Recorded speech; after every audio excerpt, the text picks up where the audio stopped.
Ministerstvo zahraničných vecí oficiálne potvrdilo, že jednou z obetí teroristického útoku pod horou Nanga Parbat je Slovák.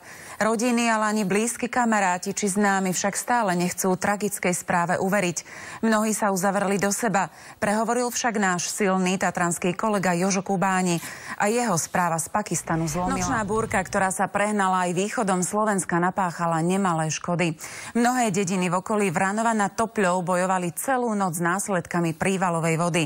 Zaplavené sú pivnice i domy. V záhradách už namiesto úrody rátajú škody. Búrka vyčíňala aj na Domaši.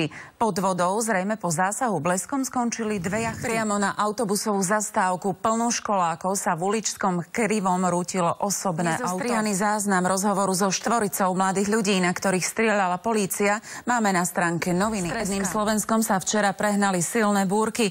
Okrem lejakov ľudí v Detve potrápili aj blesky. Svedkovia dokonca videli guľový blesk, a to priamo v centre. Spôsobil vraj požiar rodinného domu, v ktorom sa nachádzal 72-ročný obyvateľ. Našťastie sa nezranil. Brutálnemu útoku musela čeliť rodina vo vlastnom dome.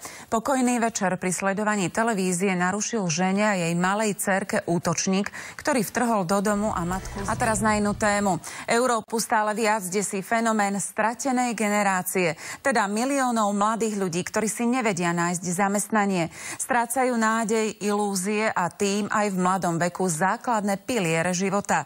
Tento problém sa samozrejme týka aj Slovenska. Dobrou správou preto je, že Slovensko môže získať 80 miliónov eur na jeho riešenie. Polícia hľadala vraha, mohli však pritom zomrieť nevinní. Na diaľnici došlo k streľbe. Policajti totiž zastavili auto, ktoré bolo v pátraní v súvislosti s vraždou spred pár dní na Orave, ale to, čo nasledovalo, to by asi nechcel zažiť nikto z nás. Mladí študenti len o centimetre unikli zbytočnej smrti. O japonských turistoch sa hovorí, že ani na dovolenke neoddychujú. Pozorne počúvajú sprievodcov a hlavne čo?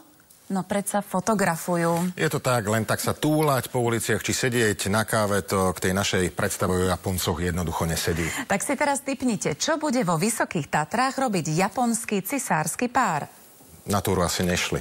Myslím, že na túru zabudnite, ale na druhej strane ani fotoaparáty a kamery nemali oni v rukách, ale skôr tí novinári.